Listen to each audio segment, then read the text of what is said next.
বন্ধুরা, আমি আজ লিপির রান্নাঘরে আপনাদেরকে স্বাগতম জানিয়ে আজ করতে চলেছি আমের আচার। আমটা তার জন্য প্রথমে ঝুড়ো ঝুড়ো করে কেটে নেব। আমার অর্ধেকটা হয়ে গেছে।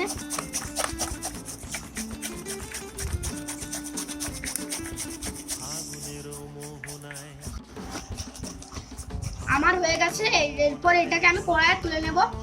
আমি কড়াই নিয়ে চলে এসেছি, এখানে কড়াইয়ে তেল দিয়ে দেব। এরপর তেল একটু গরম হয়ে গেলে কালো জিরে দেব। তেল গরম হয়ে গেছে, তা আমি কালো জিরা দিয়ে দিচ্ছি। এরপর দিয়ে দিচ্ছি কাঁচা লঙ্কা। এরপর আমের ঝুড়ি ঝুড়ি করে কাঁটাটা দিয়ে দেবো। আমার যে কড়াইটা নড়ছিল তাই আমি হাতে করে ধরে নিলাম। এটা নেড়ে নেব।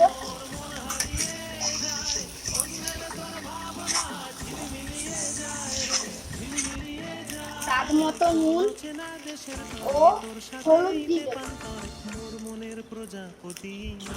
ভালোভাবে নেড়ে নেব আধ ঘন্টা।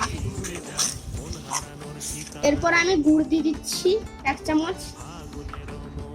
এরপর নেড়ে নেব ভালো করে 1 মিনিট।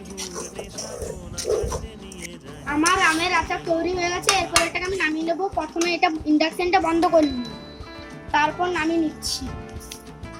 এরপর আমি থালাটা তুলে নেব।